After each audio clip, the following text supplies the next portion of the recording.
Very grateful to Philomena for giving the opportunity, and I'm thankful to our panel of speakers for, letting me do this on their behalf. So I think Geeta actually did touch on the topic for International Women's Day for 2018. The theme is around Press for Progress. Now, this Press for Progress basically is a call for action to motivate and unite friends, families, colleagues across the world so we can all be together and collaborate in a very collaborative environment, okay? So we can all move forward and progress in different fields across, okay? Now, I do have leaders of our community here, and I would like to introduce them. And we do have 4 great women here who are actually here to share their secrets to success for... Sorry about that. So they're here to actually share their secrets to success and discuss how they believe in building a gender-inclusive community and imperative for progressing forward. Now, I would like to give you the outline of how the format of the panel is. So we do have 4 speakers here, and each of them is going to spend a few minutes to talk about themselves and introduce themselves in more depth. And later after that, we do have a question and answer session where I would be asking one question, and then I would look to all of you to ask one question each for each of the panels. I think they should be able to support that. Thank you so much, ladies. Now, I would like to kindly invite our first speaker, and that is Rashmi Rao. So Rashmi is a senior director at the User Experience, Advanced Engineering and User Experience at Harman International. She's been a dear friend of mine and a colleague, and she has 20+ years of experience. She has 20+ years of experience as a technologist and a leader, and she's been responsible for technology and the go-to market strategy for driving breakthrough user experiences into new pursuits and product platforms. She is focused on combining the cutting-edge technologies with advanced user experience and human-machine interactions. And I'm sure most of you, when you drive your cars, the first thing that you interact with is the connected car, right? That's the infotainment system or telematics, however you want to name it and call it. That is what she is great at doing. She is responsible for the user interaction. So whenever you have questions, you don't like something, go to her and tell her, and she will be driving that forward and taking your point of view and your feedback.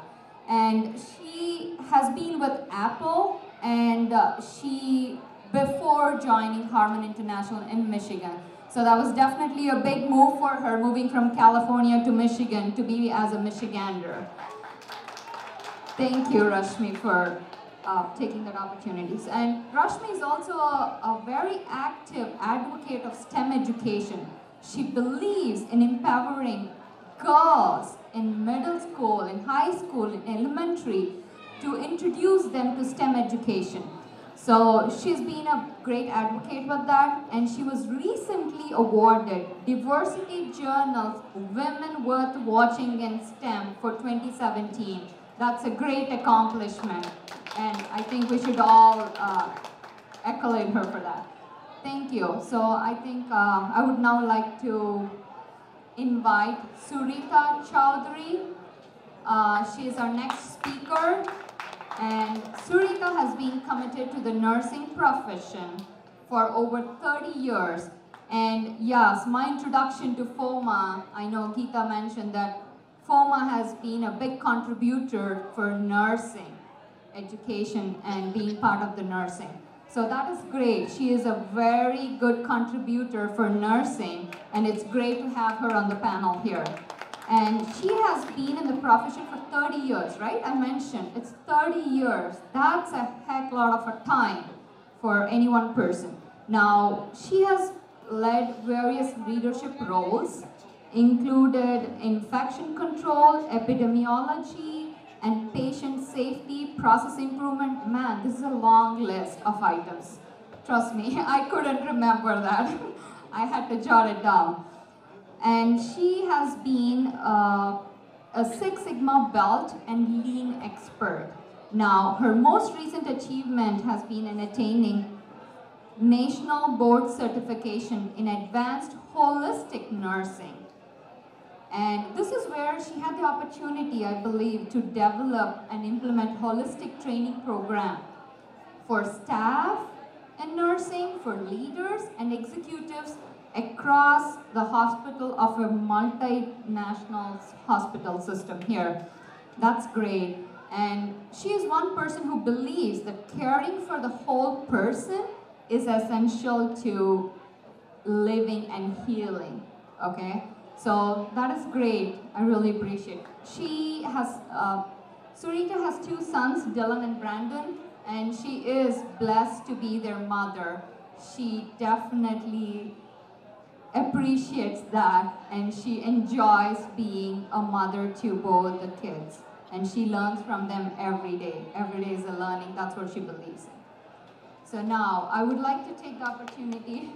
Okay, we got, thank you, Sarita, for accepting this off and joining us here. Now, our third person on the panel,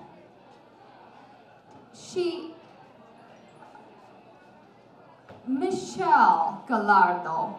And Michelle has been with Harman. She is a colleague of mine, and she's a corporate and technology lawyer, right? She knows all about the technology.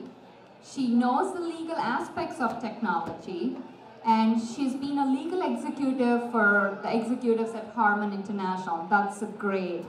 And now, a little bit introduction about Michelle. She graduated from University of Michigan Law School, and she began her career as a litigator, taking cases to trial in the United States District Court. That's great. And she's now a senior corporate lawyer with 15 years of, more than 15 years actually, of in-house experience advising senior executives of 2 Fortune 500 companies. And one of that is Ford Motor Company, and the other is, I'm privileged to say, it's Harman International. Thank you for all your efforts. And she's been in business law matters. She deals with all business law matters for business organizations ranging across big revenues of $7 to $10 billion in revenue. So she's been a leader with American Bar Association. And one interesting aspect for Michelle is she always travels. Her weekends are always traveling. You might ask me why. The reason for that is she has been working on national projects designed to increase the gender and ethnic diversity in the legal profession and promote success for young lawyers and law students, especially women too, not to forget that. And Michelle has been named a notable woman lawyer in Michigan 2017 by Crain's Detroit. That's a great accomplishment. I think we should take a moment to actually, support her. Thank you so much, Michelle. That's great. I think last but not the least, now we have someone in the profession of public service, which means a lot for a single woman to contribute to the public service, setting aside her family, her business, her work, her career, everything. And I would like to now introduce none other than Padma Kupa. Padma Kupa is part of the Troy Planning Commission and a candidate of Michigan State Representative for District 41. So if any of you belong to Troy District 41, please vote for Padma. She is our representative, she is working for us, and she will be there for us. Now, a brief history about Padma. Padma actually came to United States when she was 4 years old. Wow. And she returned back to India to join high school there, and then she completed her bachelor's degree over in India, and then she came back here for her master's program. And then she started a family. And for the past 20 years, she has represented southeastern Michigan's significant Indian population, which I really do appreciate that. Thank you. And she's been the voice of the Indian women community and taking it up to Troy, the Michigan district of state. And her passion for consensus building enables her to bridge divides within the Indian community. She is trying to engage, and she is now here at FOMA. I'm sure she's tomorrow at a Tamil association, and the other day she is at Andhra Association or a Telangana Association. I can name, right? India is a diverse country with so many people from so many states, speak different languages. I'm sure Geeta touched on the topic. Now, that is what Padma is famous for. She founded the Troy Area Interfaith Group, and she's currently on the board of Michigan Roundtable for Diversity and Inclusion. Thank you, Padma. Okay.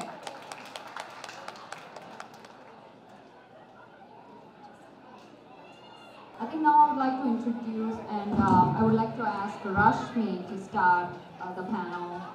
If you can introduce yourself and talk a little bit about yourself and your experience and how you got here, and the challenges, especially in STEM. Thank you. Hello.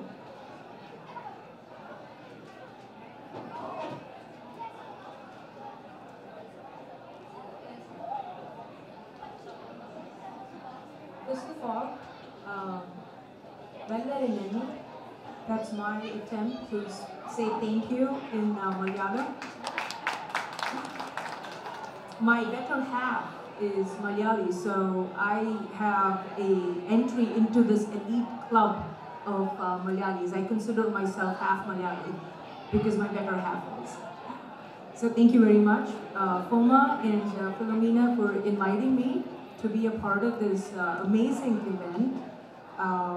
And I'm never surprised by what Philomena does. She's just such an outstanding person. I don't know how she finds the time to do so many things, but she never ceases to surprise me. I'm Rashmi Rao, and as Harita mentioned, I head globally the Advanced Systems and User Experience for Harman. And I'm a new migrant into the Michigan Great Lakes area, a long-time Silicon Valley Bay Area resident. How did I get started on this journey? Well, I think as most Indians, when we're born,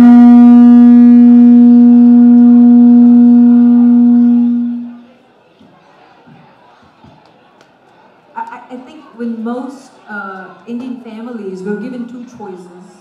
Either you can become an engineer or a doctor, or you can be the black sheep of the family, right? Pretty much. And that's how my journey started. My parents never really told me, to go one way or the other. I have a twin sister, and they always hoped the two of us would become these amazing doctors together, start a hospital, and be world famous, like maybe Bini and Bindu, and show up together and be this tag team of amazing doctors. Well, that was not to happen because very early in my life, I think I was 4 years old when I was already pretty clear I would be anything but a doctor. And so my mom in particular kept up with her dreams until I was almost getting into engineering college. And even then, I remember sitting in the counseling room and she was like, "Are you sure? Are you absolutely sure you don't want to be a doctor?" And I'm like, "Nope, pretty sure, don't want to be a doctor." Well, how did I end up becoming an engineer? Because I did not want to be a doctor, right? That's how I ended up. But throughout the whole time, I was always interested in math, in solving problems. And engineering was a way to do that, but it was not easy. It was even in India at that time. I decided that I wanted to be. I liked doing things with my hand, so I decided I did not want to be in computer science. And this was in the 90s, at the peak of the computer science revolution in India. My parents would not understand why I didn't want to become a computer engineer and instead want to go do electronics engineering. And as it would be, I was one of the 9 women in my class of 110. In a class of 110, there were just 9 women electrical engineers who were even getting an education to become electrical engineers. And then at the end of that journey, I decided, I got a job. I was always a pretty good student. I got a job at one of the IT companies, and I chose not to do that. I chose to instead work at Indian Institute of Science and take up a job that would allow me to actually use my electrical engineering degree to some use. And again, at that point of time, my parents were like, why are you doing this? You got this amazing job offer, and you want to take instead another job that pays you like 5 times less? Are you sure this is what you want to do? And I was able to convince them to let me go down that path, and one thing led to another. My professor was an amazing, accomplished in his own right. He had a PhD from Stanford, and he had come down and had worked several years at Motorola in the United States, and had come back so that he could give back to the Indian community. And so as I finished my master's at Indian Institute of Science, he recommended me to Dr. Alan McDermott, a Nobel laureate in chemistry in 2000, who was starting in Nanotechnology Institute in University of Texas. And to me, that was life-changing because I would not have had the opportunity to be a part of Dr. McDermott's group if I had not gone down the path of being, making that choice of being and going and becoming a student with Dr. Namakant Bhatt. And one thing led to another. I finished my master's with Dr. McDermott's group. As a part of that, it led me to a research institute at GE. And that led me to one of the startups in San Francisco. One of the guys that I worked with at GE went to the startup, and I begged him to take me with him because I really wanted to get out of the snow in upstate New York at GE. And 8 months later, the startup was acquired by Qualcomm. I spent 11 years at Qualcomm, and then I went again to an incubation company which was looking at new startups. And one of the startups got acquired by Apple, and that's how I ended up at Apple. So to me, I look back, and I like Harita said, I go back and I try to give back to the community, but every time, there are 3 things that I always tell, and it's not just for women, it's for men, it's for anybody.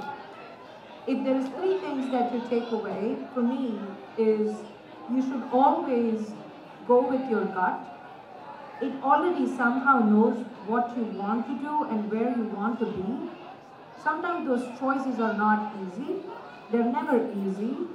But if you go with your gut, if you go with what makes you feel comfortable, what makes you feel excited, it will lead to something fruitful. It will always lead to something that you're happy about, that you're giving back to the community. For me, even when I was moving from the Bay Area to Michigan, I had spent 20 years in the Bay Area, my personal life, my professional life, everything was there. And to disrupt all of that, to bring my family here, was again a choice I had to make. And there was a lot of pros and cons. As an engineer, I always make pros and cons and Excel sheets. It was a hard decision, but I do not regret it. I knew at that time that I wanted to get into the automotive industry. This is where a lot of the action was happening. And I just made the choice and I came here and I do not regret it. The second thing is do not be afraid to disrupt yourself. Just because you got a degree or an education in a specific field doesn't mean that your life or your career is that specific field. Don't ever be afraid to disrupt yourself, because it's in those moments that you challenge yourself, when you're fearful about the change that is to come, that you really, really, really grow. So don't ever be afraid to disrupt yourself. And the third thing is always find ways to give it back to the community, because that's you paying it forward. Somebody has paved the way for all of us to be here. Somebody has paved the way for all of us to even be able to come here. And we have an obligation and a responsibility to give it back. I don't even think it's an option. I feel it's a responsibility that you have to give it back. And putting yourself out there, becoming visible, doing things like this, I think is very, very important to pay that back. So those would be the three things.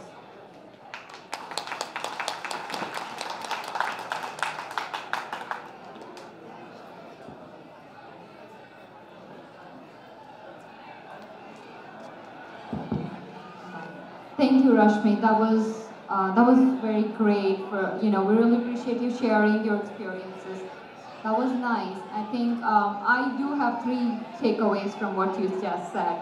I'm going to repeat that. Let's go with your gut. Definitely, thank you. And then, do not afraid to disrupt yourself, and then giving back to the community. That's really great. That just summarizes what Rashmi just said. And that's what she did. That's what her journey was, right? Thank you so much. Now, I'm going to kindly request Surita Chaudhary to actually talk about her journey and her experiences.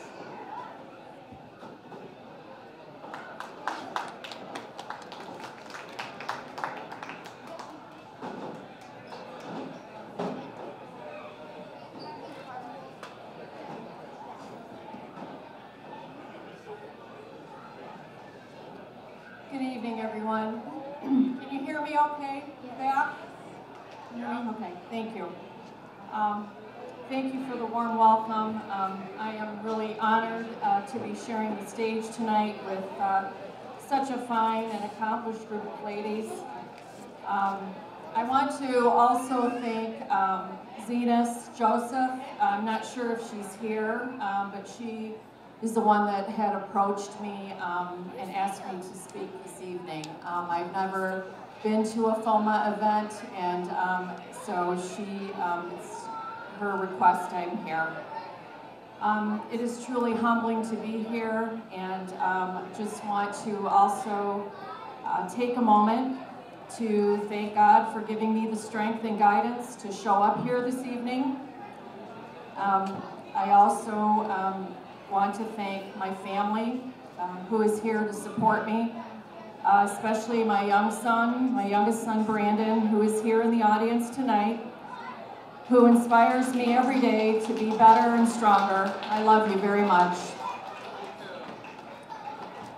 As I was preparing for this evening and looking at the theme of progress, I began to reflect and think about what that really meant to me and the relevance to my journey, both personally and professionally. What resonated with me the most was influencing beliefs and taking action. I've been working, as you heard, in various leadership roles in healthcare for many, many years. I started with a diploma in nursing, I went on and got my bachelor's, and then finally my master's degree. I was asked to speak to you on leadership and success. So I will share with you my journey, which I hope empowers others to become whatever it is that fuels your soul and have the courage to make your dreams a reality, especially for our very young people in the audience this evening. I can remember growing up. I grew up in Windsor, Ontario. I was born and raised Canadian. I moved to the United States in 1990. I have dual citizenship, and I remember growing up and being the only Indian family on the whole street, and one of 2 Indian kids all the way from kindergarten through grade 8, and maybe a handful in high school. I remember being 16 years old, and I knew I wanted to be a nurse. I don't know why. I don't have a illustrious reasoning for how I got there. As the previous speaker was so eloquently shared with you. I just knew that it was a calling, and I wanted to be a nurse. I chose nursing because I wanted to help people. My family could afford to send me to nursing school, and I wanted to get working and not go through all the years of training and education it took, for example, to be a physician.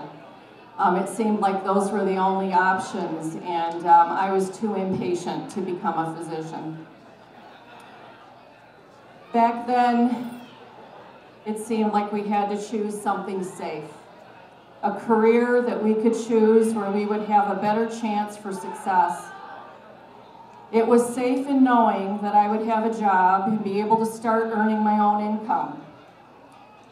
I have 2 younger sisters. I'm the oldest of 3, and they were coming up right behind me and also needed to have financial support to complete their education and their goals. And we came from very humble beginnings. My father unexpectedly passed away at the age of 53 when I was in nursing school. My mother worked full-time as a school teacher in elementary school, and she worked to support us. I couldn't get done fast enough so I could start my career and move on with my life.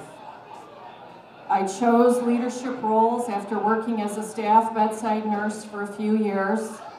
It seemed that I found myself always trying to do better and seeking approval from my mother, my peers, my superiors, my siblings, wanting to do what I thought was expected and what I was supposed to do to fit in, to be liked, to please others, to make sure that I looked okay, that I dressed okay, that I sounded okay, and that I would be accepted. I found myself always comparing myself to others, worried about what other people would think, and as a result, that leads to a lot of unhappiness. Not being who I truly was is not being authentic, and therefore creates unrest in the soul. Although I am truly grateful for all the opportunities and achievements I have accomplished over the years, I have worked really, really hard to get to what I have accomplished, as many of you have. God has a plan for my life, and each experience has prepared me for the next. I have a lot of great stuff on my resume, but I wasn't fueling my soul. I was doing the work that was safe, that paid the bills, and was respectable. But you see, when you're doing a job that is just a job, it takes a toll on you physically and emotionally, on your relationships and with your family. My most recent role as Director of Nursing Education was doing just that. At the time this program was printed, that was my role. I was in denial because of fear. Fear can be paralyzing and gets in the way of taking action. I didn't want to admit it because, after all, that is what I had worked so hard to finally be, a director. It really hit me when my youngest son, Brandon, said to me, "Mom, you just don't look happy and you have no work-life balance. It's like you're driving back and forth to Michigan State University every day. You're working long hours and you have no time left for you, for me, or for anyone else." I decided that it was time to take a risk and not do what was safe or what I was supposed to do. I've always resigned from one position and had another lined up. but this time I didn't. Because if we keep doing the same thing over and over again and expect a different result, well, we all know that that's the definition of insanity. So I am actively looking for employment, but I am also pursuing my passion at the same time. What was I teaching my kids? That you don't pursue what you believe. First, you have to believe in yourself. I resigned my position and have decided to pursue my passions. I mentioned that when I went into nursing to help people, and I have been away from truly doing that for so long, that I am excited to share with you that I have decided to launch my own health and wellness business. As a holistic nurse, I'm committed to help people transform their lives using integrative approaches to achieve optimal health. I want to coach people through achieving wellness. This is the work that fuels my soul and that I believe in and I feel empowered to do. It took me a long time to get here, and I hope that by sharing my story, our young people are inspired to choose their passions, not the supposed to or what's expected, and truly take action. Prayer has been the most powerful influence for me, and God gives me the strength and guidance each and every day. And before I close, I just want to recognize my better half, who has been by my side, encouraging me, and who is my biggest fan, and that's Paul, and he's in the audience this evening. Thank you all for your kind attention and the opportunity to speak with you this evening. Thank you, Sarita. That was really great. Thank you for sharing your journey that led you to be here with us. And one key takeaway from that is believe in yourself and then do what your soul believes in. And then not what your job is asking for or not what other people are expecting of you. Thank you so much. Now, I would like to kindly invite Michelle Villado to be here and to speak a few minutes about.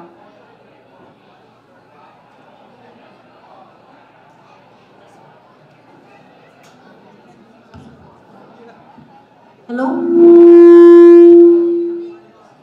A very humble request. Could we please keep the children a little quieter?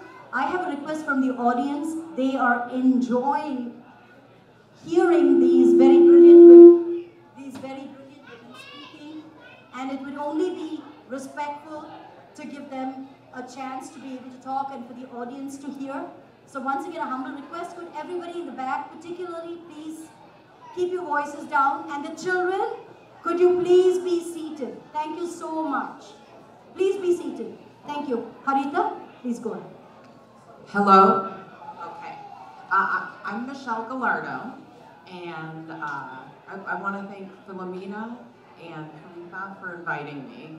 I thought it was lovely to be invited, and so I'm delighted to be here and to talk with you. And I'm happy to be sitting with my colleague, Rashmi.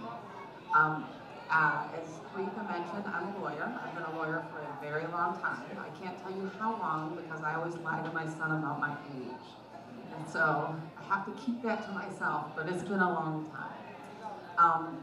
I agree with the themes that Rashmi mentioned. My career has been filled with disruption. I started as a civil rights lawyer, and I litigated civil rights cases in federal court for a long time.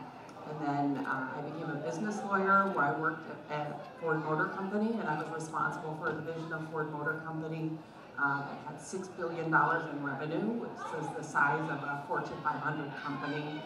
I decided to make a bold move of staying home with my son for 2 years, and then I went back to work at Harman International Industries with Rashmi and Khalifa and Philomena.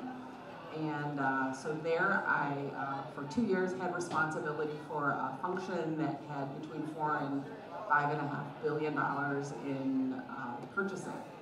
And so while I've been there, I have focused my work on technology purchases. So I worked on lots of agreements with Qualcomm and NVIDIA, Intel, and Samsung, all focusing on becoming a technology lawyer.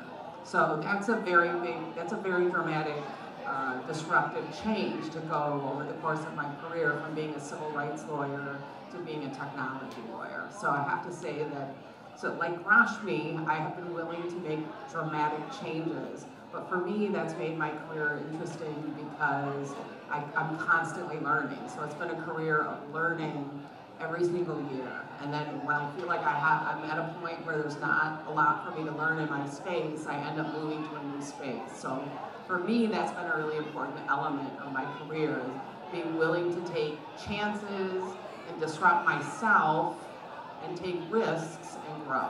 So that's a part of my career that I've loved. One of the other elements of my career is that I started as a civil rights lawyer because I had a desire to help people. And so throughout my career, like Rashmi, I have also looked for opportunities to help people, even when I went from being a public service lawyer to a business lawyer and a technology lawyer. So for my entire career, I've also volunteered. And so, I actually have, I feel very strongly that everybody can help somebody, no matter what your role in life is. Like, whatever your job is, you have the ability to help somebody. If you like open your, if you look for those opportunities, I feel like that's a very important element in my career. And so one of the things I've done through my entire career, I'm the first person in my family to go to college. And so through my entire career, I look for opportunities to meet with students and to meet with young lawyers. And so for all that time, I've been like mentoring students and mentoring young lawyers, and every time I speak, and I speak frequently, every time I speak, I tell the crowd that I'm the first person in my family to go to college, so that anybody in the room who, you know, is in that position as well, that they know that they can come talk with me. So it's very common for me to have young women, particularly women of color, talk with me after I've given a talk. It could be a substantive legal talk, or it could be a public service talk, but either way, I've ended up for years now meeting with young women of color around the country at whatever talk I'm giving, and talking with them and listening with them and talking about their careers with them and helping them find jobs. And that's been, for me, an incredibly important element of my career. And so I like to always encourage people to take time to look for moments where they can connect with another person and talk with them about, particularly if you're ahead of people, sort of farther along in your career, to look back and look for opportunities to talk with people who aren't quite where you are yet about how you can help them. Sometimes it's incredibly easy, and it's just a couple emails, and they can tell you who they want to meet, and you can help them in 20 minutes, right? And so I encourage people always to look for opportunities to mentor people and talk with people and try and encourage people who are coming up behind them. And the final thing I'll say about that is it's turned out that that's been a tremendous benefit to me in my life. I've ended up with friends all around the country from doing that. I've ended up on boards with people who have these tremendous jobs where they're like the leader of legal functions of Fortune 500 global companies. And I've ended up on those boards because I've taken the time throughout my career to meet with people and take leadership roles on projects related to women and people of color, trying to help people coming behind me. So I really encourage people to look for opportunities to help other people. You end up helping them, but it also brings a tremendous enhancement to your own career. I didn't do it for that reason, but I can tell you, looking back now over a long period of time, that the leadership roles that I've been invited to take because of the volunteering that I did have really added a lot to my leadership skill set, and really just to how I enjoy my career.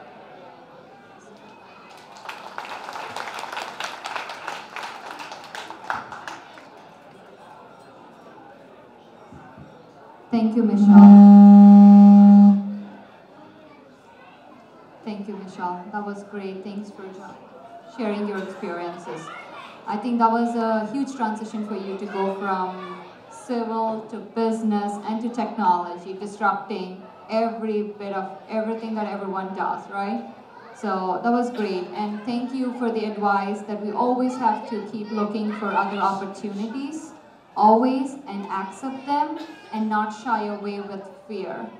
That's a big part for all of us as women, to not shy away from the challenges that we face in our everyday life, with work, with personal life, with everything that we do. Thank you. That was it. Now I would like to invite Padma Kupa. Hello. Okay. I want a show of hands.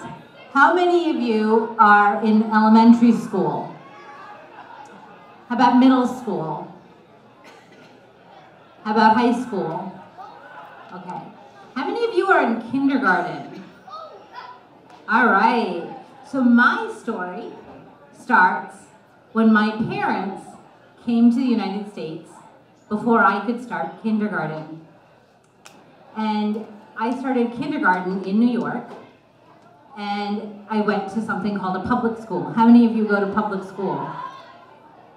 Right? Farmington Hills, Novi, Troy. So we have a lot of phenomenal public schools that the Indian community, the Malayali community, also lives in southeastern Michigan. And my parents moved to a community where there were phenomenal public schools. My mother was married when she was 19. My father came here to do a PhD and postdoctoral work in English literature. So my mother, he encouraged her, again, we parent by example, and my parents parented me that women have no glass ceiling. That my mother, who had gotten married when she was 19, could then choose to do her PhD in biology. Well, I went through the public schools, and at the end of 10th grade, my father and mother decided that they wanted to go back home. After 11 years in America, I didn't feel like India was home. But I loved math, and I loved my parents, and I had no choice. So I went to India, and I realized, because my mom had set the bar high, I decided that I wanted to be an engineer because I loved math. And so after 12th, I took an exam and I got into a college called the Regional Engineering College in Warangal. It's one of the most prestigious, now known as the National Institute of Technology. Now in that college, no woman had ever done mechanical engineering. But what do you think? I decided I can do it. And so the principal asked me, are you sure you can handle the forge and the iron, the workshops? And I said, well, if the guys can do it, why can't I? So I became a mechanical engineer, and the first thing I did after that, I got a job offer, but I decided I needed to come back home. So I came on a foreign student visa back to the United States after living in India for 7 years. So one of the things that happened during those 7 years when I was in college, or the 4 years that I was in college, is that my roommate was a Malayali. Her name was Shanta Varki. So Shanta taught me some of the things that you would think that a Hindu girl should know. I didn't have temples when I was growing up, and I was Hindu, Shanta was Catholic. She took me with her to church, and I would translate the Latin. And she would come to the temple with me and tell me how I needed to do pradakshina around the deity. Because I didn't know. I grew up in America without many temples. And so Shanta and I lived what I believe is one of the examples and one of the foundational examples of being Indian, which is pluralism. Which means that different people can have different beliefs, but we can live in harmony and respect each other's differences. It was a very, very important thing that my father was happy that I learned, because he always told me there's two very important things I learned in India. One is how to wear a sari, and the other one is pluralism. So fast forward, I'm in graduate school, I get married, I have 2 kids. I read Lee Iacocca when I was in college, and my husband and I both had the opportunity to come to Michigan. So 20 years ago, we drove by the Chrysler building, and I loved it. And I was like, wow, this is a dirt road, but you know what? Lee Iacocca worked here, I want to work here. So while I also took a couple of years off, I eventually got back into the workforce after my kids were in elementary school, and I decided to go work at Chrysler, eventually got a job there. Now, while I moved to Michigan and my kids were in elementary school, how many of you moms out there volunteered in the PTA? Right, you did something, right? So for me, the phenomenal thing was when I was growing up, my dad went to the PTA back in the 70s. So I knew that I needed to also volunteer in the PTA. Didn't matter if I was busy with work or had to take care of, my husband helped me with dinner, so I would go off to PTA meetings. And then something happened in 2001. We all remember it as 9/11. 9/11 happened, and one of the things I noticed was that people like my husband and many of our friends had challenges when they were flying. There's a saying in people of color use, African Americans use driving while black. Well, we came up with this thing that flying while brown was kind of a problem. And so the city of Troy that I live in has 27% foreign-born people. And so we decided as a city that we needed to do something. Because we have that diversity doesn't mean that we're engaged.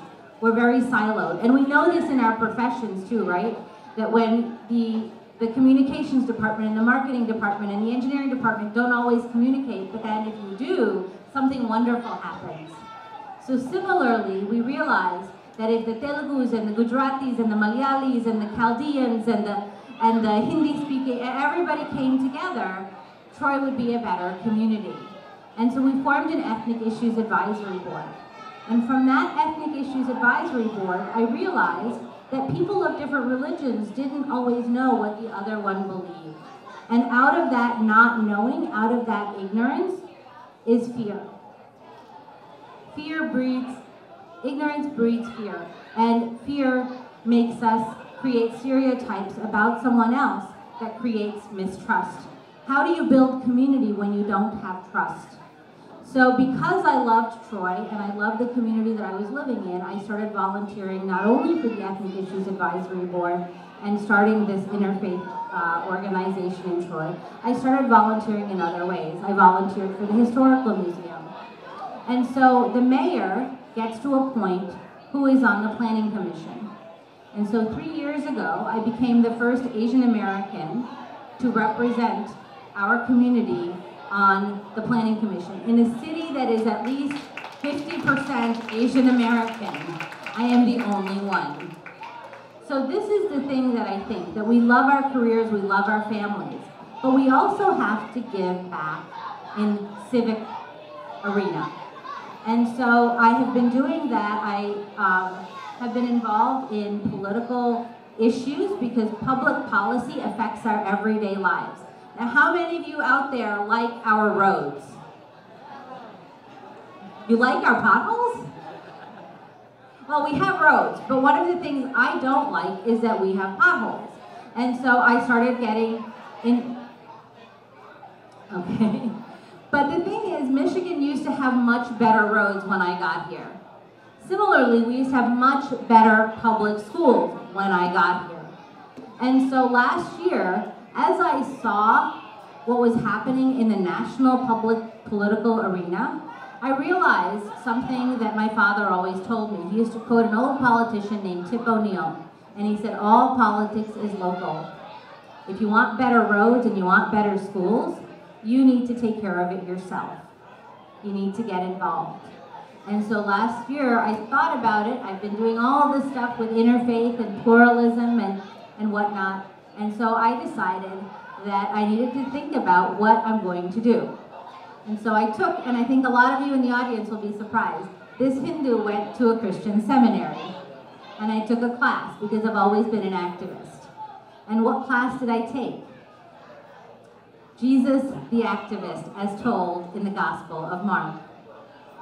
And so as I'm thinking about what should I do to get involved in the political arena, and what should I do, whether I should get involved in politics, because I never imagined myself. I'm an engineer, I'm a volunteer, I give back to the community, and I support fellow women in many other ways in diversity and inclusion, Michigan Council women in technology, many other arenas. Politics was never something that I thought of, but I decided to go study the story of Jesus. So what should this activist do?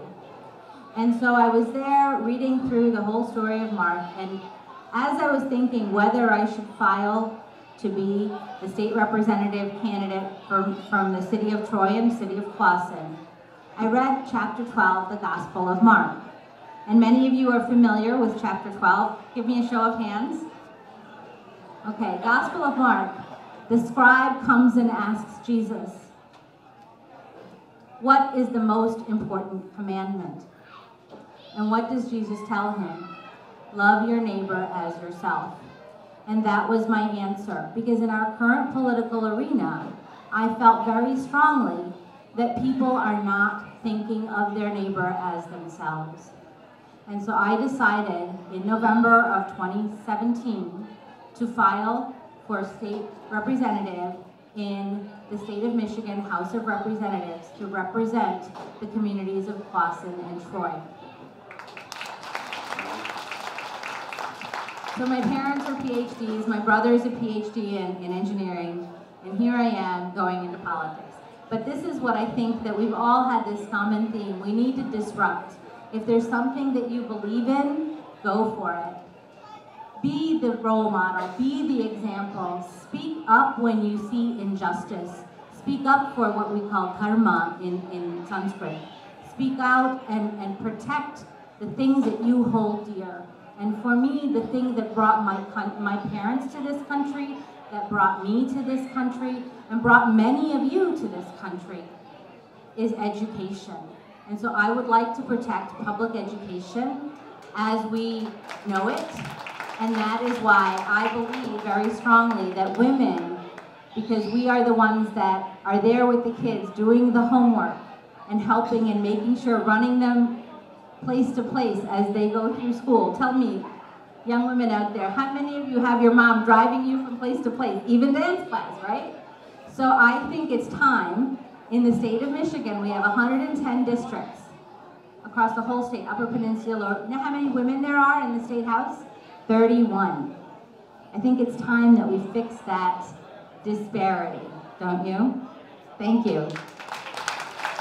Thank you, Padma. That was great. I think definitely we need to believe in the differences between each other and still respect each other. And definitely agree with you. Ignorance breeds fear, right? When we are not aware of what the other person's culture is, what their background is, where they're coming from, what their perception is, this always brings in fear for us. We will definitely try to get that out of our way and make sure we move forward in progress. And with the interest of time, I apologize that I think we have to continue with the other programs. But one key takeaway from this panel of great accomplished women for tonight is disruption, right? Do you all agree with that? Disrupting yourself from what you're doing today and moving forward. That's what Surita did. That's exactly what Rashmi did, and Michelle and Padma. Everyone did the same. They believed in themselves.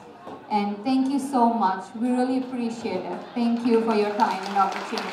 One big hand for all the women here. I want to hear something from the back. Thank you. Thanks for a great night.